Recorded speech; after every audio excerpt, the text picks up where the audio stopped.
What's going on, YouTube? Yankee Cowboy back for another video. Full disclaimer, guys, I was caught in a tornado, but I don't have any footage, so it's not clickbait. If you're here to see a tornado disaster, I guess don't watch the rest of the video. Anyway, Thursday we had a serious F1 tornado come through here.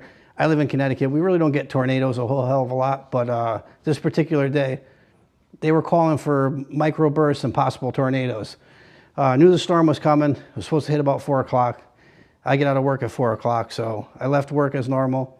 On my way home, just got to my exit to get off, and the sky went black. You just seen this thing come across the highway.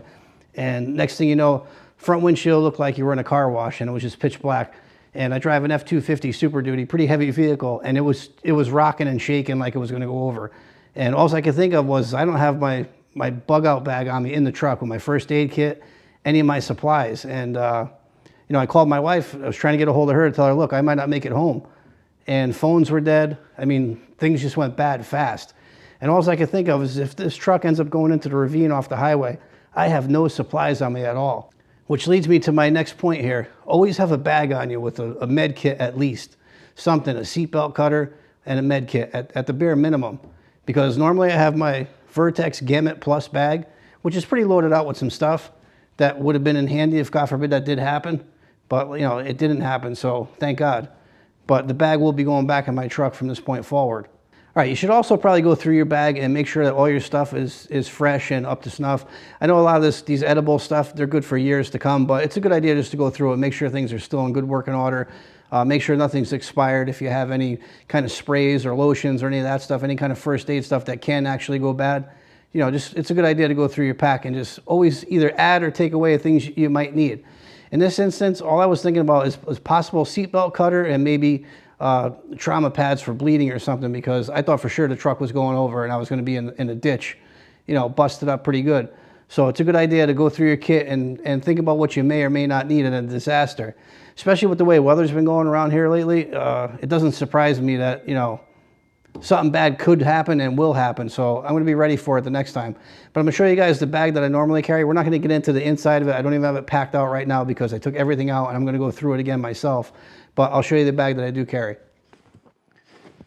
All right, this is the pack that I normally carry. This is the Vertex Gamut Plus. It's a pretty darn big pack. Kind of hard to tell probably on camera, but this holds a lot of stuff. This is a great bag to have in the truck. This is usually my bug out bag. I can carry a lot of gear in this thing.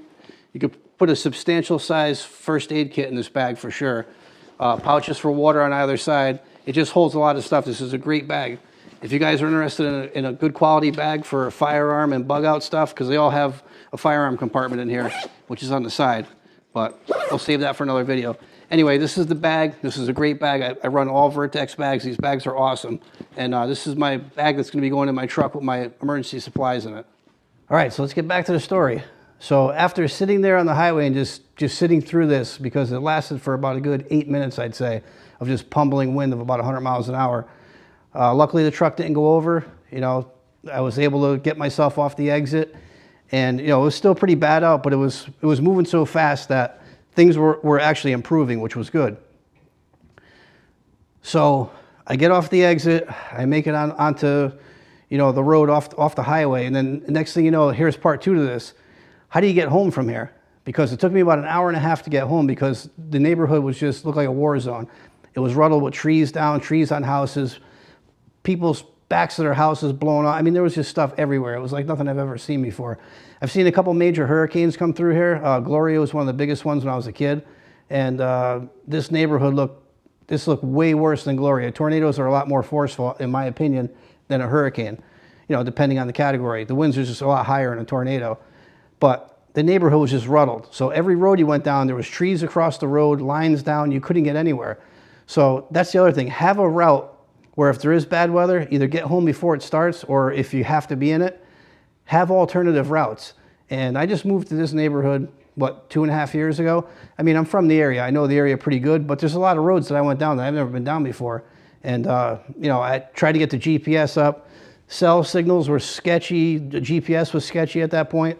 So I did end up finding my way home, but it was just a battle. I mean, every road you went down was hammered with trees and lines and cars, and it was just chaotic. So Part two to this is, besides having a bag in your vehicle, have a route, have a plan of attack of how you're going to get home, and alternative routes and how to get there in case things are closed down.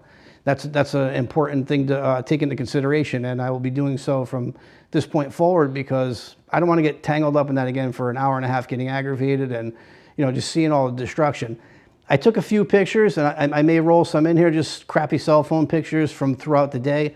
But I mean, I don't want to prey on other people's misfortunes, because when I got home, thank God, our property was pretty secure. I mean, I got leaves in the pool. That's about it. I could live with that. But no trees down, no damage to the house. Everything was good. Power did go out. I did put my generator on. We ran generator for about a day and a half, and then power was restored. We still don't have Xfinity, so I don't know when I'll upload this video. Right now it's Saturday, and we still have no internet. So, barring that, I'm good. Power is restored. Everything, family's safe. Everything's good. But the moral of the story here is, just be prepared. Have a bag in the truck with first aid and a seatbelt cutter at best. And, have a route plan for in case you do get jammed up and, you have to get home. Have an alternative route. Know 3 or 4 different ways you could probably go to get home, because I got myself in a real pickle the other day, and I probably should have left early and got home before it hit. And number 2, I should have had an alternative route. And 3, I should have my bag with me. That's most important. But yeah, I just wanted to share this quick little story about being caught in a tornado. And 2020 has been a real bitch to everybody, so it's not over yet. And I'm just trying to get through the rest of the year like the rest of you guys. But hopefully you guys are all safe. Everybody's all safe and sound like we are here. So that's it. That's all I got, guys. Just a quick little story. Any questions or comments, leave them down below. Be sure to hit that bell icon to get notified when I make new content, and we'll see you guys on the next one.